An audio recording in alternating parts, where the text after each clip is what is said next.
순서를 너무 빨리 맞추셔가지고.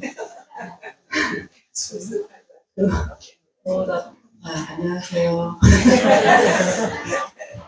제가 어제 저녁부터 오늘 아침까지 거의 굶다시피 했는데, 뭐래서 하늘 왜 이렇게 잘 굶기는지 내가 안 못 먹은 거지.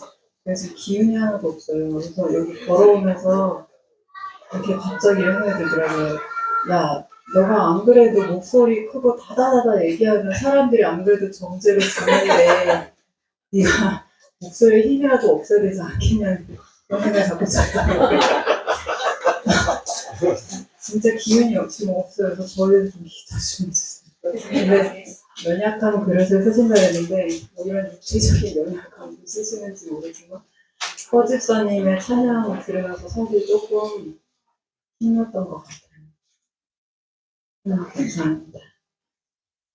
오늘은 제 사과 재련자의 얼굴이 보일 때까지입니다. 여기 기억절 밑에 말씀을 잠시 보면 제이미 마이클이라는 사람이 그 어린아이들을 인솔하여 금 재련소에 가는 이야기를 잠시 해요.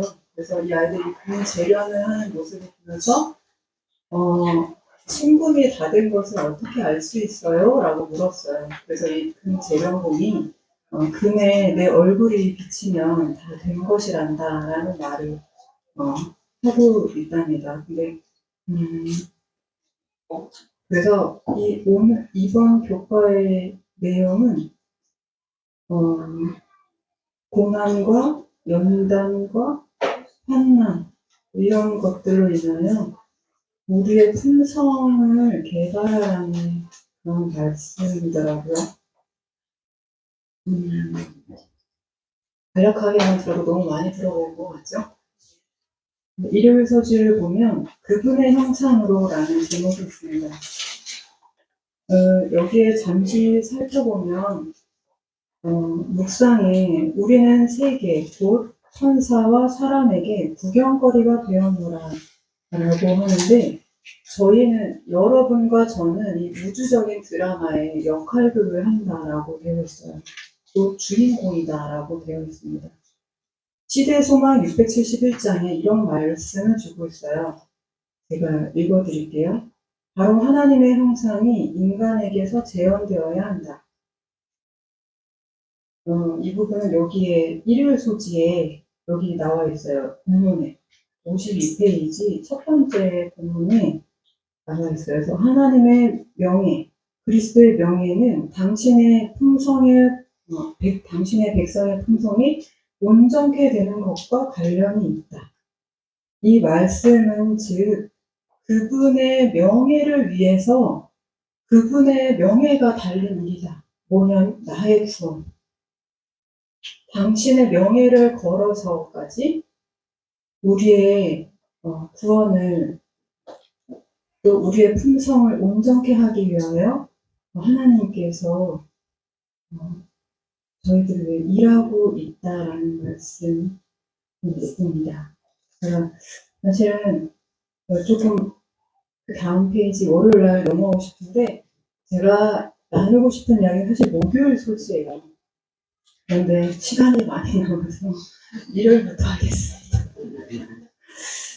제가 그 교과 공부 이렇게 이름이 써있을 때마다 바로 하나님 제가 저 날짜가 다 되기까지 제가 저 말씀에 합당한 경험을 하게 해달라. 왜냐면은 경험을 하지 않는 걸 전하고 얘기할 때 진짜 고통스럽더라고요. 제가 월요일부터 일요일부터 수요일 소지를 하는데 너무 스트레스가 받는 거예요. 나에게 경험되어진 게 없는 것 같고 뭔가 마음에 와닿는 게 없으니까 여기 어깨에 담이 오는 거예요. 네, 이제 월요일 소지를 보시면 욥 이야기가 나와요. 연단하는 불 가운데서의 믿음. 사실 저는 욥 이야기 할 때 정말 와닿지가 않거든요.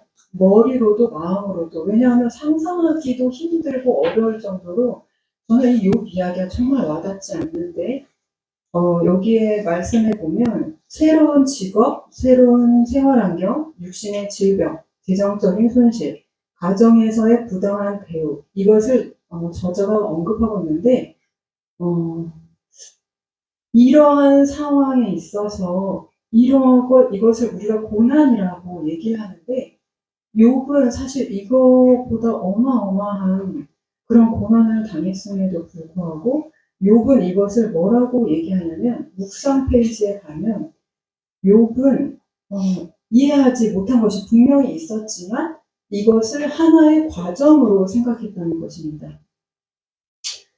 사실 여기 쉼터 계신 분들도 계시고 저도 여기에 이렇게 자리 잡은 지 얼마 안 됐지만 저희의 입에 한 번이라도 아마 여기 나를 왜 데리고 와서 하나님께든 사람에게든 이런 말을 한 번이라도 우리가 하게 되지 않을까, 이런 생각이 들어요. 그런데 이것을 과정으로 생각한다는 것입니다. 사실 우리가 이 봉화, 이 화찬미, 이 번지실길에 없고 다른 곳에 있다 할지언정 우리가 거기에서의 일로 인해서 또다시 불평하지 않을까요? 여기 있든 어디에 있든 간에 우리는 그곳에서의 과정이 하나님이 나를 단련시키는 거다라고 하는 이 동기를 갖는 순간 이 일에 대한 하나님을 믿는 원동력을 가지는 것입니다. 그런데 예언의 신에는 뭐라고 나와 있냐면 우리가 이런 것을 시련이라고 말을 하지만 이 시련의 밤에 회개와 자복으로 이 밤을 새우지 않고 오히려 나의 가장 큰 죄들, 이것을 증거하는 이것을 어떻게 무시해 버릴까? 이것의 모든 방법을 궁리하고 있다라고 표현하고 있습니다. 그래서 혹시나 여기 계신 쉼터 계신 분들도, 아니면 제가 어떤 분도 그런 얘기를 나를 여기 왜 데리고 와서 이런 얘기 하긴 하더라고요. 저도 그런 얘기 했는데 저 가까이 사는 사람도 저한테 항상 그 얘기를 해요. 너 때문에 내가 여기 왔다. 그런데 이 모든 것을 하나님이 나를 단련시키는 과정이라고 욥과 같이 생각한다면 우리에게 원동력이 생긴다는 것입니다.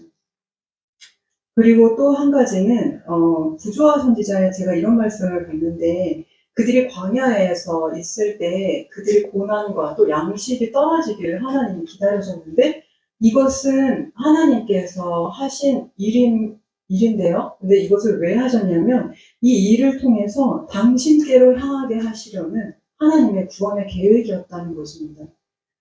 그래서 궁핍밤 중에서 그분께 부르짖으면 그분께서는 계속 그들에게 당신의 사랑과 돌보심의 증거를 나타내는 것이다.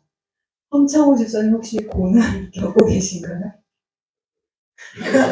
그것이 성령의 돌보심의 증거라는 것입니다. 그런데 이것을 우리가 불평불만한다면 뭐라고 되어 있냐면 하나님께서 우리를 구원하시기 위한 이 방편들을 멸시한다고, 그리고 거절하는 이것이 그분을 모독하는 일이라고 되어 있더라고요. 부조화 선지자에. 그래서 우리의 이런 과정이구나.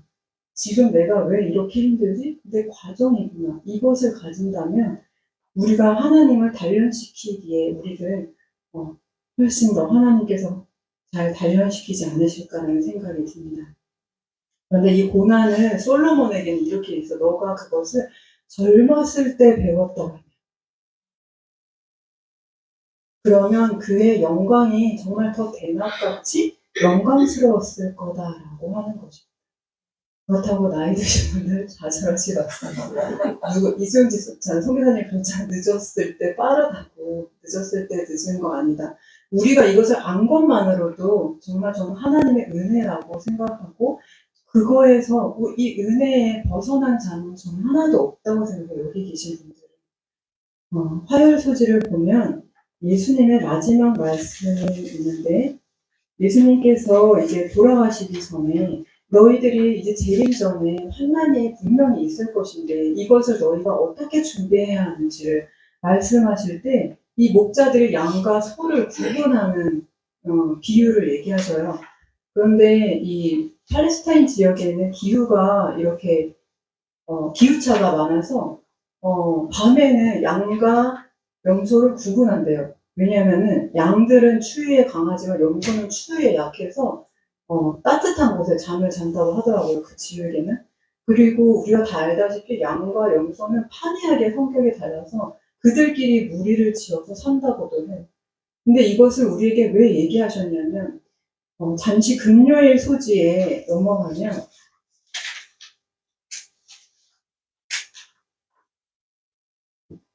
여기에 품성건설은 이라고 되어 있는데 그 홍인식 집사님이 그 네 줄을 좀 읽어주세요. 품성 건설은 인류에게 맡겨진 일 중에 가장 중요한 일로서 이에 대한 끊임없는 연구의 중요성이 지금처럼 제고되어야 했던 시기는 일찍이 없었다.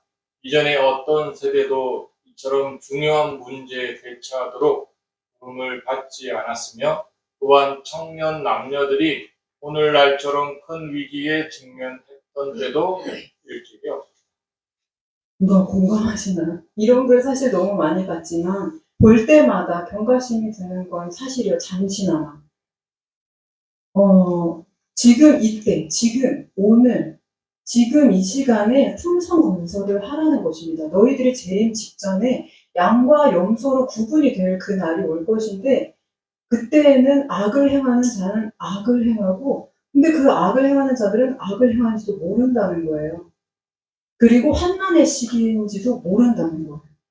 그런데 이것을 재림 직전에 우리가 품성 건설을 한다면 그 환난의 시기에 우리가 갑자기 그것을 당하지 않는다는 것입니다. 그 이야기가 이어서 수요일 소지에 있는데 지혜 있는 자라는 제목입니다. 여기에 보면은 제가 나누고 싶은 것은 묵상 페이지에 보면 이제 이 환난의 시기 때에 악인들은 아무것도 깨닫지 못하고 의인들은 지혜 있는 자들이므로 깨닫는다라고 하면서 무엇을 깨닫냐면 여호와를 경외하는 것이 지식의 근본 이것을 깨닫는 것이. 저희 이거 너무 많이 공부했잖아요. 여호와를 경외하는 이것을 깨닫는 것인데 이 묵상에 보면은 라스무 지사님도 읽어주세요. 여기 사람들이 최춘영 집사님 읽어주세요. 사람들이 모든 일에 있어서 하나님을 처음이요 나중이며 최선으로 삼지 않을 때 그들이 하나님의 뜻하신 바를 성취시키기 위하여 자신들을 하나님께 드리지 않을 때 사탄이 들어와서 하나님께 드리면 크게 유익한 일을 성취할 수 있는 마음을 사탄을 섬기는 데 쓰게 한다. 네, 감사합니다. 나의 자신을 드리지 않을 때 우리 마음속에 뭐가 들어온다 그러죠? 저게 지금? 사단. 근데 사단이라고 하니까 저는 좀 뭐가 와닿지가 않는 거예요. 그러니까 바울은 행악한 이리가 들어온다라고 했는데 그것도 별로 와닿지가 않고 제가 경험한 것들을 나열하자면 유치하고 교만하고 애매모호하고 불확실하고 교만하고 우월하고 유행을 따르고 비난하고 정죄하고 판단하고 흉악하고 욕만 있고 정력 있고 복수하고 냉정심 무감각 강포 교활하고 거짓하고 미서. 제가 이걸 왜 이렇게 많이 써가냐면요. 제가 이걸 다 경험하게 된 거, 다 경험? 이것이 저에게 있다는 것을, 그런데 이거 말고도 얼마나 많겠어요. 그런데 이것을 하나님께 드리지 않는다면 그것이 내 마음 안에 여전히 자라서 씨앗이 돼서 자라서 나만 멸망하는 것일 뿐만 아니라 내 주변에 있는 이 사람들을 불행하게 하는 그런 일을 한다는 것입니다. 그래서 이 환난의 시기에 예수님께서 너희들이 할 것은 이것을 나에게 가지고 오라는 것입니다. 그러므로 그 환난의 시기가 너희들에게 갑자기 덮치지 못할 것인데 저희 남편이 저한테 언제 최근에 이런 얘기를 하더라고요. 뭐라고 얘기했더니 나 세천사 기별 알아. 나 그때 연구했어. 막 이래요. 근데 저희가 지금 웃지만 저도 그랬어요. 막 그 자매 기도해 봐가지고 막 이렇게 얘기했어. 기도해야 돼. 근데 이게 나중에 지나고 나니까 그러나 너는 뭐 저도 오히려 저 남편보다 나도 색천사 기별 알거든. 이것을 말하지 않고 제가 강요하고 그것을 하고 있더라고요. 근데 이것은 정말 저희가 생애를 마칠 때까지 해야 될 학업이라고 생각해요. 그 정도로 이것을 우리가 안다라고 우리가 말할 수 없는 것인데 우리는 계속해서 아니까 여기에 머무르고 아니까 이것을 만족하려고 하는 것을 계속 하더라고요, 제가. 근데 그것도 인지를 못해요. 그래서 여기 영감의 교훈에도 은혜의 시기에 우리가 해야 할 일은 또 똑같이 품성의 변화를 해야 한다고 하는 것입니다. 재림이 왔을 때 우리의 품성이 변하는 게 아니라는 거 여전히 여러분도 아시잖아요. 영원한 품성으로 고정되는 것이 재림이다라고 했기 때문에 예수님이 오면은 뭔가 변화된다는 이 재림교인들의 교육이 저에게도 예전에 있었기 때문에 정말 재림만 기다렸거든요.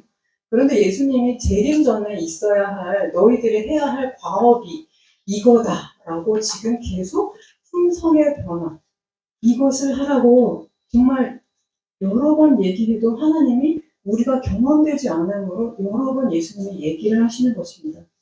목요일 소지를 보면 품성과 공동체 공부하면서 아니 고난과 환난은 뭐 계속 얘기하고 재련자 이건데 갑자기 공동체가 왜 나오지? 이랬어요.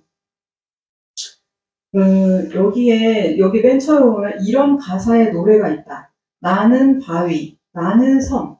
이 노래 가사처럼 상처를 주지도 받지도 않는 어떤 고통도 느끼지 않는 존재가 되고 싶었던 적이 있으신가요? 글쎄 하나님과 동행하는 것은 개인적인 문제이기 때문에 함께 이야기하고 싶지 않아. 이런 마음 들지 않으신가요? 완전히 제 얘기더라고요, 이게. 바위섬, 나는 바위섬, 나는 섬. 상처 주기도 싫고, 받기도 싫고, 도움 주기도 싫고, 받기도 싫고, 부담 주기도 싫고, 부담 받기도 싫고. 이게 저의 마음인 거예요. 그런데 누가 이런 말을 하더라고요. 여러분 자가격리 해보셨나요? 그러면 자기 소외 해보셨나요? 자기 소외? 저희가 코로나로 겪는 자가격리 말고 저희에게 지금 아까 허혜수 집사님 말씀하신 것처럼 제가 여기에 말씀 연구에서 정말 피부로 느낀 게 뭐냐면 지금 다 똑같이 우리는 아니라고 나태하고 영적으로 게으르다. 그런데 이것을 어떻게 해결해야 될지 모르겠다.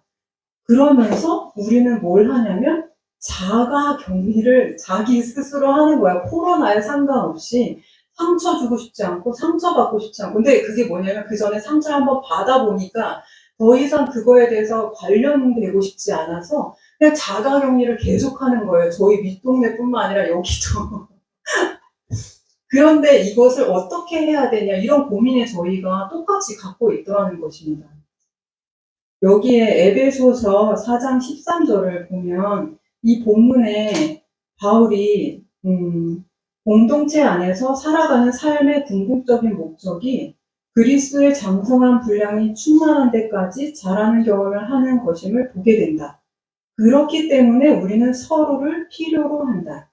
그 밑에 보면 바울은 여기서 하나의 중요한 진리를 강조하고 있는데 그것은 그리스도의 장성한 분량이 충만한 데까지 이르는 경험은 우리가 서로 교제하며 함께 일할 때 생겨나는 것이다. 저는 정말 협력해야 된다, 마음을 합해야 된다, 공동체. 제가 제 라일 아빠 자꾸 비하하는 것 같아요. 저도 여기서 라일 아빠 자랑하고 싶지만 다 우리가 똑같다는 것입니다. 근데 라일 아빠가 저한테 그놈의 공동체.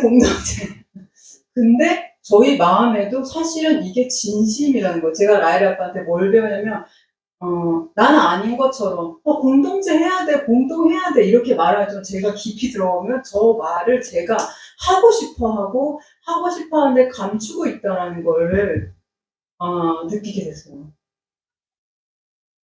그런데 여기에 이 바울이 말한 에베소서 4장 13절을 왜 얘기했을까요? 그리스도 안에서 장성한 분량대로 자라라. 그런데 여러분이 그 변집사님이 말씀하신 마태복음에서 어린아이와 같지 않으면 천국을 갈 수 없다. 여기에서의 어린아이가 나오고 또 여기에서는 장성한 분량대로 자라라. 그런데 여기에서의 말하는 것은 어린아이와 같은 순수함과 단순한 그런 믿음이 아니라 너희들이 어린아이 같다. 근데 그 단순한 믿음이 아니라 여기에서 어린아이 같은 거는 미성숙하다는 거예요. 자라나기를 거부하고 멈추고 더 이상 그것에 만족하고 더 이상 나가고 싶어 하지 않는, 아까 말했듯이 자가격리, 자아소외, 이걸 함으로써 우리가 더 이상 빛을 받지 못하는 것이다.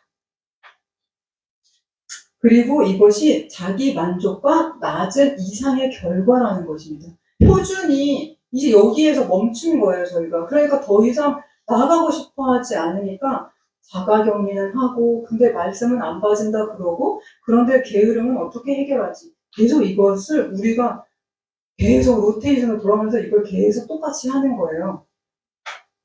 그리고 이 어린아이라는 표현이 무슨 표현도 있냐면, 유치하다. 진짜 제가 되게 유치하거든요. 어린아이 유치가가 아니라 충동적이고 미성숙하고 여기에 뭐라고 써있냐면 요동한, 조타가 없는 배와 같다는 것입니다. 이런 사람들은 다른 사람의 이런 조언이나 아니면 당신이 당한 어려움이나 아니면 거짓 교리에 대해서 쉽게 넘어간다고 하는 거예요. 그리고 이 말이 되게 충격적이었어요. 나이는 어른이지만 정신적으로, 신체적으로 발달이 억제된 사람보다 더 비참한 광경은 없다. 지금 제가. 왜 나도 말씀에 이렇게 서지산처럼 똑같이 갈급함이 오고, 왜 우리가 깊이 그 말씀을 안 빠지고, 기도도 안 되고, 그리고 더 이상 나에게, 사실 사소한 그런 물결은 오지만, 뭔가 저를 결정적으로 변화시킬 수 있는 고난도 없는 거예요. 그런데 아까 얘기했듯이 반복되는 말처럼 더 이상 안 하고 싶다, 이것을. 그러니까 이렇게 어린아이와 같이 성장이 멈춘 미성숙한 그런 단계로 있는 것입니다. 여러분 참된 회개가 뭐라고 생각하시나요? 여기에 그런 말들이 여러 가지 있지만 제가 오늘 가지고 온 말은 제7일 안식일 예수 재림교인들이 철저한 개혁 운동을 해야 하는데, 그러므로 문둥병과 같은 이기심을 버리고 저들의 죄로 얼룩진 영혼을 정결하게 해야 한다. 근데 이 철저한 개혁 운동이라는 것은 저에게는 예수님께 변화시키는 나의 능력을 굴복하는 거라고 저는 생각이 되거든요. 그런데 제가 이것을 이제 멈추니까 저에게는 더 이상 참된 회개도, 뭔가의 고난도, 뭔가 말씀의 깊은 감동도 전혀 없는, 무감각하고 안락하기만 하고 나태하기만, 이 상태가 너무 오래가는 것이에요. 일기별의 91, 92페이지에 자신을 시험하라, 이런 글이 있어요. 여기에 이 소제목에 보시면 우리의 책임이라는 소제목이 있어요. 일기별 91, 92에 여기에 여러 가지 질문을 던져요, 저희에게. 라오디게아 교회에 대한 기별은 이 시대에 있는 교회에 적용된다. 그것을 마음으로 느끼고 있는가? 세상에 비춰야 할 빛을 저들에게 주셨는데 이것이 과연 하나님께서 과오를 저지른 것일까? 우리들이 과연 하나님의 택하신 그릇들인가? 요한계시록 14장의 기별을 이 세상에 선포해야 할 자들인가? 우리는 믿는 그대로 행동을 취하고 있는가? 이 질문에 대해서 하나도 자유롭지 않다는 생각이 들면서, 사실은 제가 이걸 막 읽으니까 항상 있어요. 한숨을 내서. 그런데 저는 이 질문을 받은 게 감사해요. 이 기별을 너가 정말 마음으로 느끼고 있냐? 이 시점에 이런 질문을 받은 게 정말 감사했는데, 그들이 분명히 이 천국의 사자는 분명히 단호한 음성으로 말한다. 그대들이 무엇을 하고 있는지 나는 묻고 싶다. 그대들이 깨달을 수만 있다면 얼마나 좋을까. 이 경고의 중대성을 이해하고 그 경고가 그대들과 이 세상에 무엇을 의미하는지 이해할 수만 있다면 얼마나 좋을까. 만약 그대들이 그 뜻을 이해하고 세상 사람들의 생명을 위하여 당신 자신의 생명을 버리신 주님의 정신으로 가득 차 있다면 그대들은 주님과 협력하게 될 것이며 죄인들을 구원하기 위하여 열렬하고 자아희생적인 노력을 기울일 것이다. 저희가 어제 그 일기별을 나누다가 저도 보게 된 말씀인데, 그 화인 여사의 꿈에 한 파수꾼이 문 앞에 서서 들어오는 사람에게 뭐라고 질문하시는지 혹시 아시나요?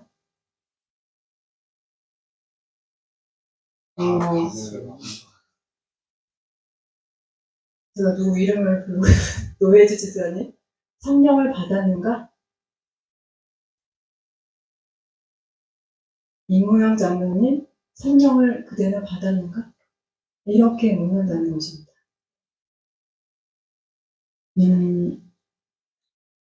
성령을 부어주실 수 있도록 하는 것만큼 사단이 두려워하는 게 없다고 그래요. 우리가 정말 성령의 시대에 살고 있는데 이 성령이 왜 내 마음에 내주하지 않는가? 그런데 말씀도 깊지 않고 게으르고 이것이 왜 해결되지 않는가? 이거에 대해서 저희가 계속 딜레마에 빠지고 있더라고요. 근데 그 글에 이렇게 되어 있어요. 어제 저희가 읽은 글인데 그대가 커지고 이게 일기별에 109에서 110페이지에 있는 말씀인데요. 조금만 더 내리면 있겠죠?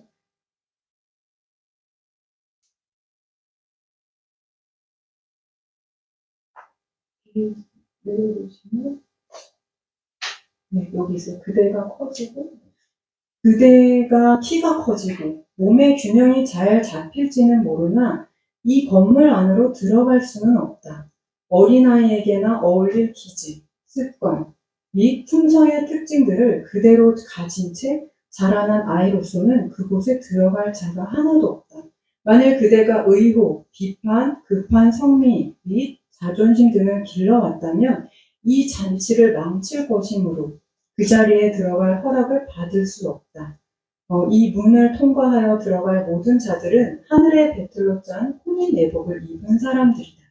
그리고 그 밑에는 이걸로 인해서 가족들이 불행을 겪고 영혼들을 진리로 떠나게 하는 방해꾼이 된다. 뭐 이런 내용이 있어요.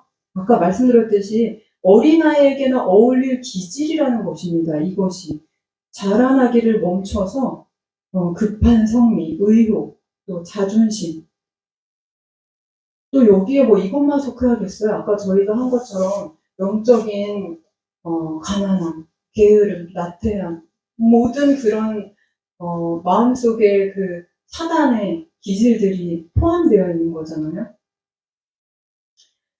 이렇게 또 표현이 되어 있어요. 이 두렵고 엄숙한 때에 우리의 상태는 어떠한가?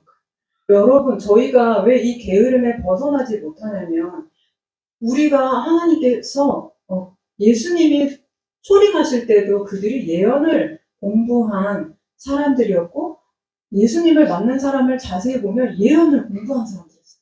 그런데 우리가 끝까지 예언을 연구해야 된다고 하는데 재림교인들은 다니엘서나 계시록을 다 안다고 생각하기 때문에 안다고 더 이상 연구를 하지 않지만 저희가 배운 건 그게 아니잖아요.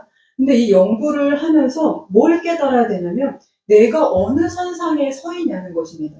이것을 깨닫지 않으면 여전히 내가 게으르고 나태하고 영적인 이 빈곤함에 대해서 해결하지가 못하는 거예요. 왜냐하면 내 마음속에 내가 어디 있는지 모르기 때문에 여전히 내 마음에 다른 사람에 대한 유치한 마음, 불신의 마음, 교만의 마음, 이 유행을 따르는 이 온갖 마음들이 계속 자리하고 있는데 이것을 어떻게 버리지? 왜 이렇게 안 될까요? 안 될까요가 아니라 이것을 하기 위해서는 우리가 말씀을 연구해야 되는데 내가 도대체 어디에 서 있냐는 것입니다. 그래서 말씀과 예언을 연구해야지만 이 모든 죄짐과 더러운 썩어질 짐이 자연스럽게 그냥 놔진다는 거예요. 그래서 만일 우리가 구원에 관하여 진정한 관심이 있다면 결정적인 변화를 가지라고 호소하고 싶어요. 저에게도 여러분에게도. 근데 이 말씀이 그렇게 있어요. 결정적인 변화를 가지라. 근데 결정적인 변화 어떻게 가져야 할까요? 하나님께서 이 영적인 허약성에 대해서 분명히 추구하신다고 하셨거든요. 이걸 추구하는 기간이 언제냐면 대속제 기간. 지금 우리가 사는 이 기간에 하나님께서 너희들이 영적으로 나태하고 연약하다. 이것을 추구한다고 하시는 거예요. 그런데 이것을 제가 얘기했을 때 어제 제가 막 목소리를 막 높이면서 다다다다 얘기를 한 게 뭐냐면 우리가 지금 말씀 연구를 하고 마을에 살면서 대화가 없는 거예요. 아까 얘기했듯이 자가격리, 자기소외를 계속하면서 상처 주고 싶지 않고 받지도 않고 그냥 내가 해야 할 의무는 철저히 하되 아무 관계를 갖지 않기 때문에 더 이상 잘하지 않고 잘하고 싶어 하지 않고 빚이 와도 받을 수 없는 빚은 나눠주기 위한 빚을 받는 거잖아요. 그렇지 않은 사람에게는 빚을 줄 수 없다라고 되어 있기 때문에 그것을 멈춘 사람에게는 더 이상 그것이 이루어지지 않는 거예요. 근데 제가 이렇게 얘기를 하고 나서 이수미 집사님이 어떤 말씀을 갖고 왔어요. 그게 바로 설교와 강연 2번, 두 번째에 있는, 이 설교, 7페이지에 있는 건데, 잠시 보겠습니다. 설교와 강연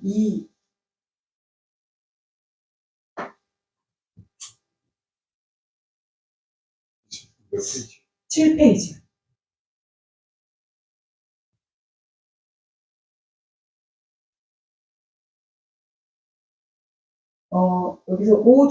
여기서부터 읽어보겠습니다. 혹시 읽어주실 분 계실까요? 네. 주께서는 우리가 전에 결코 느끼지 못했던 것처럼 우리가 느끼도록 주실 것이다. 만일 그대가 은혜의 시기가 한 시간밖에 남지 않았다는 것을 안다면 그대는 그대의 행위를 변화시킬 것이다. 그대는 오늘 그대가 처한 입장에 감히 서려고 하지 않을 것이다. 만일 그대가 은혜의 시기가 1년 안에 끝난다는 것을 안다면 그대는 지금 그대가 추구하고 있는 행위를 더 계속하지 않을 것이다. 그런데도 그대는 하루를 더 살지 못할 것이라는 사실을 알지 못한다. 그대는 그대의 것이라고 부를 수 있는 한 날도 가지고 있지 못하다. 우리는 우리 중에 누구에게라도 얼마나 빨리 죽음이 심장을 떨리게 할 것인지 알지 못한다. 우리는 얼마나 빨리 도끼가 나무의 뿌리 위에 놓일지 알지 못한다. 그리고 찍어버리라. 어찌하여 땅만 버리느냐는 명령이 가려진다. 그대는 죄된 상태에서 질투와 시기와 증오를 마음에 계속 품고 있을 것인가? 그대가 이것을 행하는 한 그대는 사단 그보다도 하늘에 적합하지 못하다. 네, 이것을 이제 이수민 선생님께서 말씀을 가지고 오시면서 그 뒤에도 사실 많이 읽으셨는데 뭐라고 말씀하셨냐면 그러니 내가 이 말씀을 보니까 아침과 저녁 번제단에서 나를 비추시는 그 예수님, 그 하나님을 만나야지만 된다 라고 말씀하시는 거예요. 그런데 제가 그 전에 뭐라고 얘기했냐면 우리가 이것이 안 되기 때문에 말하지 않는 이 이기심만 계속 치솟고 대화는 되지 않고 그러므로 인해서 사단이 계속 우리를 확대시키고 오해시키고 추측시킴으로 해서 그 사람에 대한 개념을 고정시키는 거예요. 그 일로 인해서 사단만 지금 즐거워하지 저희에게 변화가 하나도 없고 말씀의 갈급함도 없고 안일함을 해결하지도 못하는. 그래서 저는 말로는 우리가 말씀을 연구하고 예언을 연구해서 내가 어디 현상이 있나 봐라 라고는 말했지만 제가 뭘 강요했냐면 그러니까 제발 대화 좀 해라. 손해본다고 말하지 말고 대화를 좀 해라. 이런 식으로 제가 막 푸시를 한 거가 제가 느꼈어요.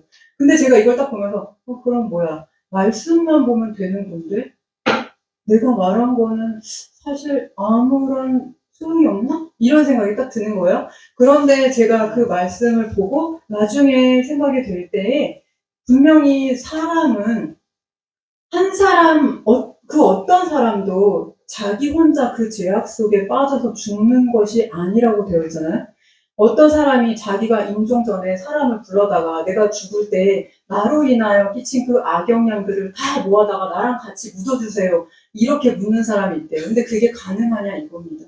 저희가 그 엉겅퀴 씨앗 아시나요? 혹시 민들레 씨앗처럼 더 빼곡히 있는 그 씨앗이 날아가서 어디에 꽂혀서 날는지도 모를 정도로 나의 이 영향력이 그 정도로 강한데 내가 하나님과 말씀으로 독대한다고 그것도 정말 중요하고 내가 사람과의 이 악영 이것을 우리가 해야지만 나의 말씀의 영적인 가난함이든 나에게 진리든 옳든 이것을 발견한다는 것입니다. 그래서 저에게 가져온 그 결론은 이 바퀴와 이 두 바퀴가 맞물려서 같이 돌아가야지만 이게 된다고 저에게는 결론이 내려지는 거예요.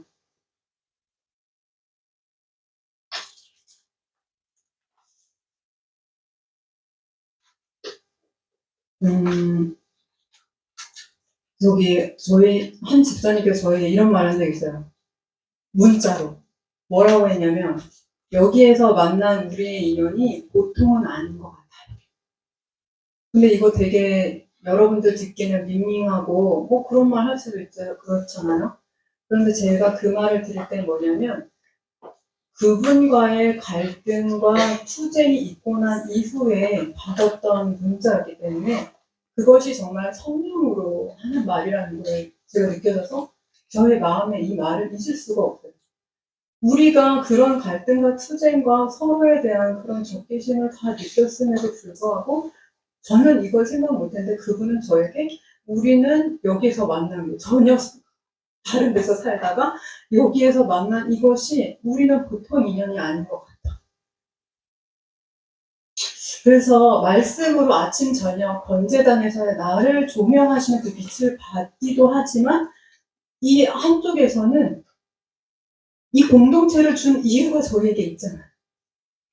그것을 우리가 활용하지 않는다면 우린 영적으로 어린아이와 같고 사실 여러분 그런데 여러분 다 저희가 그러잖아요. 우리는 조금씩 경험했다. 조금씩 경험했다. 그런데 이 조금씩 어지간히 경험한 것이 무서운 것이 뭐냐면 이 적당히 경험한 사람들이 나중에 하나님의 백성을 시기하고 질투하고 비방하고 더 무서운 건 내가 선지자다라고 말하는 고라의 반역과 같은 그것을 한다는 거죠.